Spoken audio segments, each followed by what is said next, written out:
2 weeks ago I did a short review on the Altra solid shoe and argued that it's in no way a replacement for the good old Altra 1 2.5. Now, as I've been running in this shoe for about 1,200 kilometers, but 800 miles or something like that, I needed to start looking for a replacement. The shoe is slowly giving up on me. It's still actually doing quite well, but still I had to get a new shoe. Now this was the best shoe I've ever had. I would say best road running shoe I've ever had.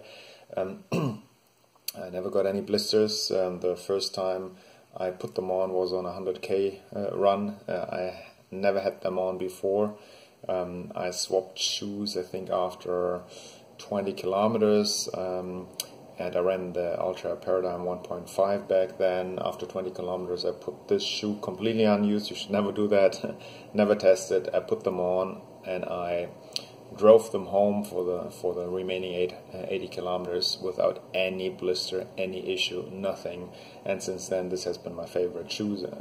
I've done a couple of ultras in them, 100 milers, 50 milers. And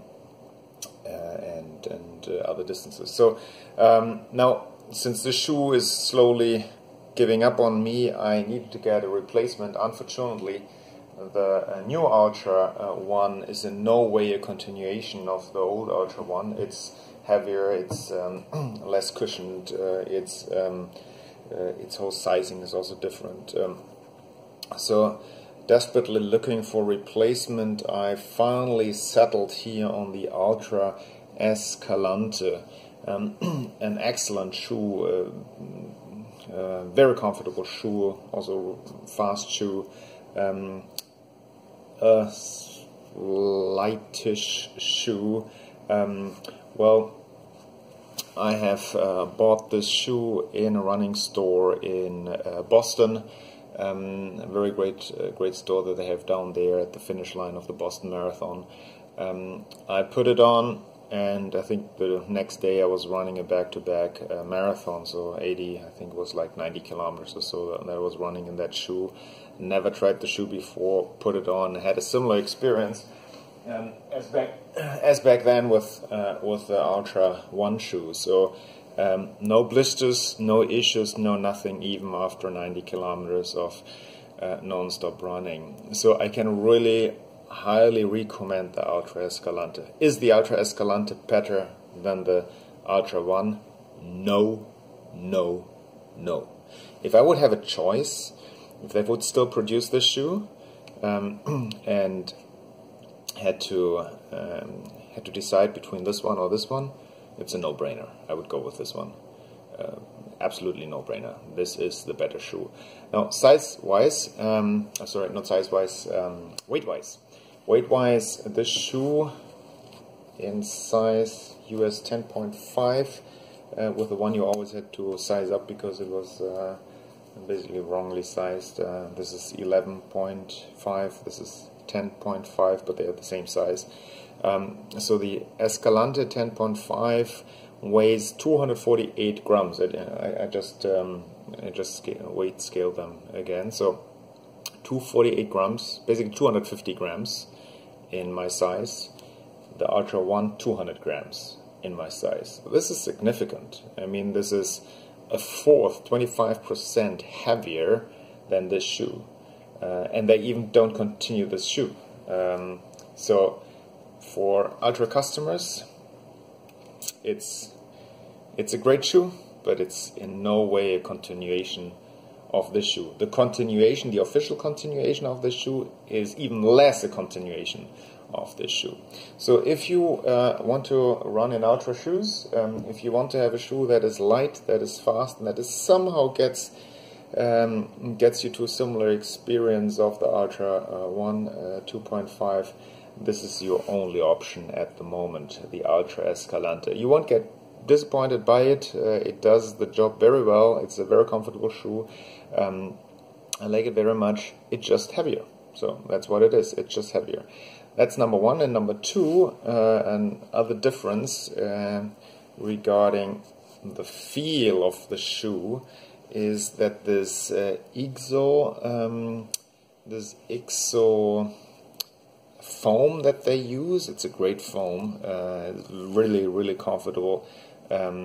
Gives you a plush feeling when you dive onto the tarmac, but also gives you a return when you accelerate. So it's a great foam. Still, the foam of the one, it doesn't have any name really, is in my regard somewhat better. And this is the reason why. Number one is, obviously you see here that there's hardly any rubber on the Altra one. There's a lot of rubber here on the Escalante. I think it's one of the reasons why it's heavier. But this foam held so well up. Imagine 1200 kilometers on foam that's still looking great. That's amazing. Well, when you look here at the EXO foam, you see already that even after, how many miles do I have on the shoe? I think it's like 200 miles or something like this are in the shoe. You see how the foam starts to actually, how do you say, tear off or get used and disappears. I didn't have that with this one, at least not so quickly. The other disadvantage of the EXO foam in comparison to the one foam is that although it's a little bit more cushioned, or the feeling is a little bit more of a cushioned ride that you get,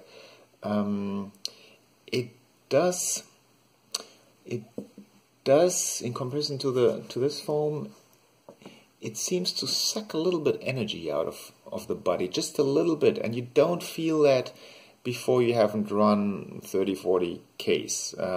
So like when I'm hitting the 50-60 K and compare these two shoes, I feel like this one actually sucks more energy from my muscles and joints than this one. I guess one of the reasons is because this foam is a little bit more cushioning than this one. There's not much of a difference actually. So if you step in both shoes and you walk for a mile or you just run for a mile, they're both super cushioned and super comfortable.